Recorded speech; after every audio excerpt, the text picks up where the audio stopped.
crucial topic, the impact of climate change on hurricane behavior in the Caribbean. And joining us for this insightful discussion are esteemed guests, Dr. Michael Taylor, climate scientist and Dean of the Faculty of Science and Technology at the University of the West Indies, Mona, of course, and Mrs. Jacqueline Spence Hemmings, head of the climate branch at the Jamaica Meteorological Services. Good morning, ladies and gentlemen. Good morning. Good morning. Hope you and your families are safe. Yes. Thank you very much, and we hope the same for both of you. Both of you. Thank you It very was just much. a wet, windy day for us, but elsewhere, Yes. we've seen the damage. Mrs. Jack, let me start with you and just get this stupid question out of the way quickly. What is climate change?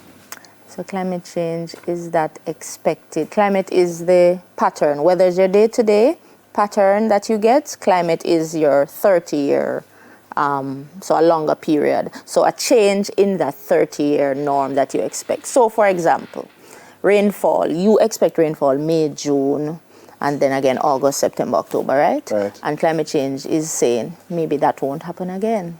So what's happening now? Where our rainfall Right is now, considered? May, June is becoming drier. We have been seeing a drying pattern happening where we're not getting that early rainfall we expect. And you can imagine we do everything around. Our lives are surrounded by the climate. Yeah. So if we change, what will we have to do? The farmers, how do I adapt to this change? So that's what climate change. Climate change means a whole change to what we know as normal. So to weather systems. Weather systems, yes. One stupid question followed by another. What influences climate change? Well, the main influence is the warming, so the emissions, carbon dioxide, methane. We are emitting more than the atmosphere is able to control and manage over time. So as a result, we get higher temperatures that we have been feeling, but not just air temperatures, but also sea surface temperatures, and several other impacts, of course. But the main driver is the warming. Right. And that's the point I kind of want to dive into, because we saw recently with Beryl, after it went across the Yucatan Peninsula into the Gulf of Mexico, warm waters there influenced its strengthening, and obviously it went into Texas. How does how do warmer waters affect, for example, like the intensity of hurricanes? Sure. Well, in fact, you started in the Yucatan. One of the things about Beryl is you're going to hear this word often. It was unprecedented. And one of the signatures of climate change is that you're getting things that are unprecedented more and more. Beryl wasn't unprecedented because it was a Cat 3 or 4. We get Cat 3 and 4s usually. But where it was unprecedented was that it was a Cat 3 and 4 in June. And part of that being in June is the fact that the waters, both from the Yucatan going all the way out past the Caribbean into the Atlantic, are so warm. So it was unprecedented because we had that in June. It was unprecedented because it was a Cat 3 and 4 even before it reached the Caribbean in June again. Normally, we would not get a 3 or 4. In fact, we have never gotten such a major hurricane in June so far east, And then it was unprecedented because it almost blew up overnight. It had what they call rapid intensification again in June. So why am I stressing the in June? One of the features that we have seen this year is that the Atlantic Ocean, where we are a part of, and the Caribbean Sea has been so unusually and abnormally warm. Okay. And part of that is climate change. So climate change has been warming not only our air temperatures, but also our ocean temperatures. Mrs. Jack, going back to your first question about what we expect or expected in previous years. Because of climate change, will our expectation change and say, all right, we're not going to get rain May now, but we're going to get it in July? Or will that happen, or are we still kind of not too certain when The thing is that it won't give you a set time. It is becoming variable. So you won't really know. So you kind of will just have to be planning for any eventualities. So, I'm sorry to jump in, but could the I'll ask you this, Doc. Could the hurricane time change then? So from June to November, so it can go from November now to February or something. So again, go back to my idea of unprecedented. Yeah, right. That's what climate change is doing. It's making things that we never thought possible. We are seeing them more and more. So it can change, the length of, one of the scientific things is, will it change the length of the hurricane season? Well, it certainly has changed when we can get category 4 and 5. Because we would normally... We have never really gotten a major hurricane in June before. It has changed where we get the major hurricane. If we get a hurricane in June or July, it would normally have come out of the Gulf, because that would have been the only place that would have been warm enough to support it. So, and that's a challenge of climate change for us, especially as small islands, the fact that it's introducing this unpredictable element. But we live our lives around what we expect to happen. Jackie spoke about the farmers. Farmers live around what you expect the rainfall season to be. On that note then, in terms of education, public education, right, what is the Met Service doing?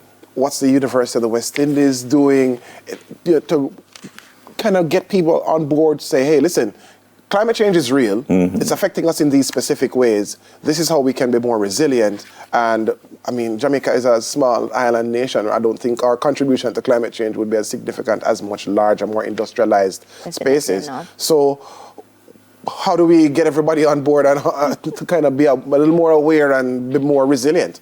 So at the Met Office, I'll use one example of farmers again, because we work very closely with them, and the water users too. What we have been doing in training of these farmers is to give them what are the possibilities now under climate change. So May, June, you might expect rain and you might not get it. And we're telling them, so in the event of that, what would you as the farmer do? What decisions, how would your decisions change? And they say, okay, so probably I'd have to think about irrigation. Maybe I would plant some drought resilience crops or do intercropping, a kind of thing. And that kind of approach where the farmer is allowed to be a part of the decision, you get better take up of what we're trying to say to them. So it's not we go in and say, you should do this, but we're saying this could happen. What do you think you should do differently to ensure that you reduce your losses or, mitigate them altogether? So that is some of what we are doing. Mrs. Jack, that must be terrible for them, because greenhouse farming is a huge thing. Yes. But in the hurricane, the greenhouse, them Can't stand up. True. So then the farmer say, all right, you tell me say I mustn't go out on the ground, I'm going to my house now. So where I must go after this? Well, insurance. There's insurance for farmers. Well, and I accept that, but I'm talking about a livelihood here. Right. I mean, you really don't want to drop down and say, all right, because see what I can get. Right. But in other words, how you stop it from dropping down? How you stop it? And really what you're talking about is coming up with resilience plans. Right. So adaptation plans. We know climate change is happening. We know it's introducing these kinds of unfamiliar things. But, and you ask, what's the role of the university? That's our role, to give you the facts and the information and the science specific to our Caribbean region.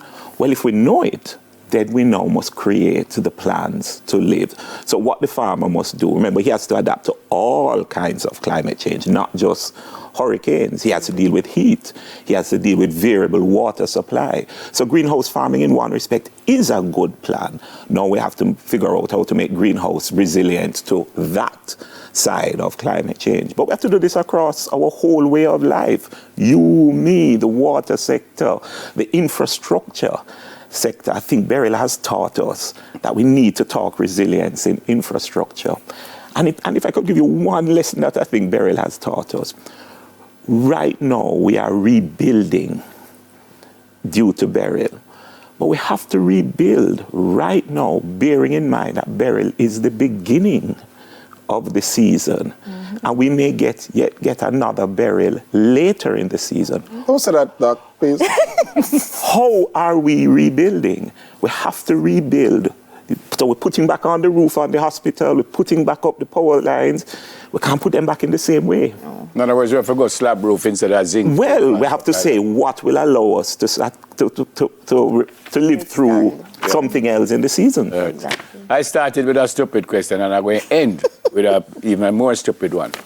Climate change can make us get colder in Jamaica. In other words, we don't have winter. Climate change can one day say all of a sudden we're going down to 35 degrees and 40 degrees. That can happen, Doc?